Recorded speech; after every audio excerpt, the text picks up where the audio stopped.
Hey. Originally when I started posting these videos, it was um, basically to give props to Yahuwah because I knew that he would provide. So, in a sense, it was symbolism of my faith, right? In video format. I can't even get it out. To show that, to show my trust, yeah, my faith, my imunah, how I felt about Yahuwah and how I feel about him in my walk and my journey with him. And I think my last video was September the 30th. And I remember before that I said I was going to upload all the way until October the 5th. And that was because that's the, you know what I mean, that's the last day that you can typically pay your rent. The rent is due on the 1st and you have until the 5th to pay it. And so my goal, because I knew that by the 5th my rent was going to be paid, because I know how my father works, that will be the end date of my uploads. And so after the rent was paid, like I said, I think that video was the 30th. I still been thinking about, like, yo, I said I was gonna keep uploading videos to 5th. Should I keep uploading videos? I mean, I don't know what else to say at this point. And today, as I was in the kitchen, I was making me some food. Y'all always talk to me when I'm about to make some food. Real talk, like. So anyway, as I'm making my food, Ruach stirred up in my spirit that to tell the truth, right? And so for me, what that's meaning for me right now is to be very transparent without trying to deter anyone from following Yah.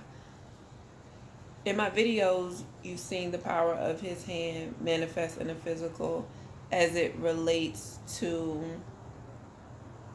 sustainability, and how he would never allow those who are diligently and actively and wholeheartedly seeking him to fall, right? So that's what those videos were about. And right now, yeah, that aspect of my life has been taken care of, right? So what do I say now? And so, like I said, truth came up. To be clear, and I don't know how to sugarcoat things, so like I said, I hope this doesn't deter anyone, you know what I mean, because that's not my goal.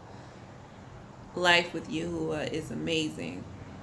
Life with Yahuwah is also challenging, on so many different levels, and it's not for the faint or meek of heart, right? Because the challenges that come with it are not just like baby challenges. They're real life challenges where you have to make real life decisions. And over the course of my walk with Yahuwah, I guess I could say I lost everything, right? Now, Christians would call it like dying to self or something like that, you know what I mean? Or picking up your cross or whatever. But yeah, I had to be willing to give up everything. Now, that doesn't mean I was like desolate and I just had nothing. There's never been a time where I just had absolutely nothing. I'm sitting on a curb with a sign, you know what I mean? Like, because you see people like that and that's really their life. I don't want to try to pretend like that is my life, because it's not. But I did have to have constant humility checks. I did have to have, and still do have to have, constant ego checks. And it's definitely, for me, and everyone's situation will be different because it depends on how you specifically are wired based on the experiences that you have had in your life up until the point where you decide to allow Yahuwah to be exactly who he is, right? In your life. And so ego is something for me because I'm a very hands-on person. I'm very independent. I don't like to ask for help. I don't complain. I don't whine. In a sense, on the outside looking in, you could say I'm a bit of a perfectionist. And you has to deal with me with that on those levels.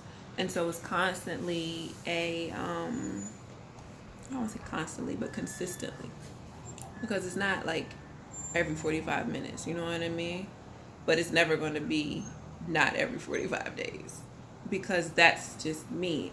Now, it's not as challenging today as it was yesterday, and tomorrow will be a lot easier than it is or that it has been today. But ego ego would try to tell you that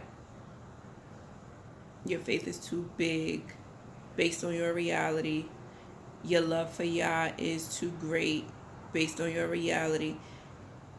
The sacrifice isn't worth the reward based on your reality. And even in that, you may lose friends. I have. Your family might judge you or not understand you. I've experienced that as well. Sometimes you'll feel like you're alone in this walk because people don't understand what it's like to experience Yah on the levels in which you've experienced them, right? So, I'm trying to think of like an example, but without like a prime example. All right, with this whole rent situation, right? I wasn't worried. I wasn't going out in desperation. I wasn't moving in desperation. I wasn't anxious for anything. And that was hard to understand for people. It's kind of like, it's almost like the world wanted me to apologize for loving Yah at the level that I do.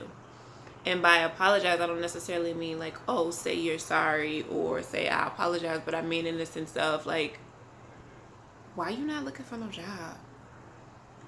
Why?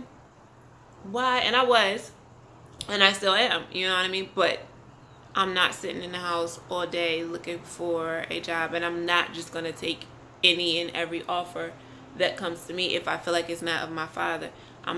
He's not going to put me in a position to have to go against his word.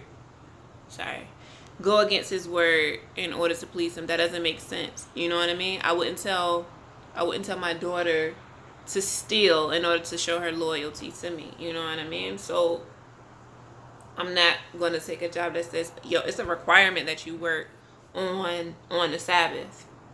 Well, my Abba says for me to observe the Sabbath and keep it holy. So I know I keep messing with my hair, but it's like where can it go where it doesn't irritate me?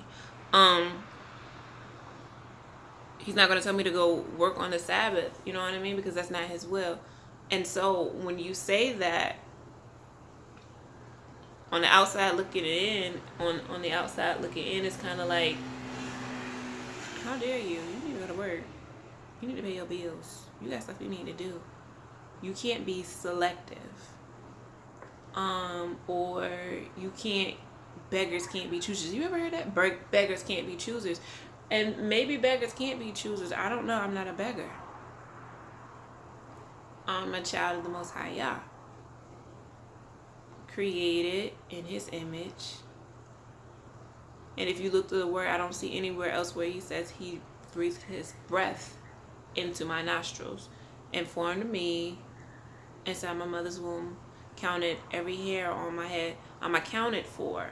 I'm not a beggar. So therefore, I don't move in the mindset of a beggar. I don't move with an impoverished mindset. I did before, and it led me right back to where I started.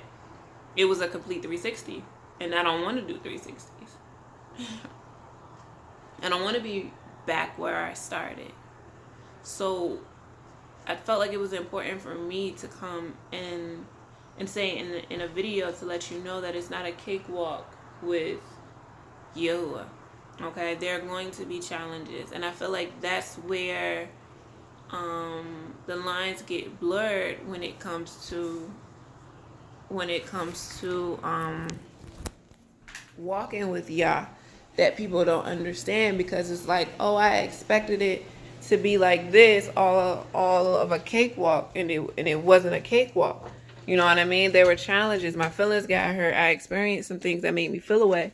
And now I just feel like Yahuwah has left me. But that's not the case at all. You know what I mean? Like, it comes with challenges that groom us to make us better. And don't feel like because yesterday was amazing that because you had a challenge today that Yah has left you, because that's not the case. You know what I mean? Sometimes some days are going to be better than others. You know what I mean? It's a process. Just like if you're training for a marathon, you know what I mean? You might really get your wind right on week 5 while you're training, but week 6 feel like you're right back at week 2. You don't stop and say, oh, I'm not going to do this anymore, or I can't. You know what I mean? You got to keep pushing through. And I feel like it's important that you realize that this is a journey, not a race, not a marathon, not anything like that. You know what I mean? You got to keep pushing and trusting the walk that you're on. And most importantly, trusting your Father. You know what I mean? Trusting Yahuwah and knowing that He has you, regardless of how the situation may look on the outside. So that's my video for today. I hope it helps. Like I said, if you ever have any questions, you can ask me. You can leave them in the comment section below, and I'll do my best to answer it. Always from a scriptural point of view. I'm not going to give you any bias based on my experience. I'm going to go straight to the book and tell you and try to respond to what you're asking me based on what the word of Yah says. So have a great day.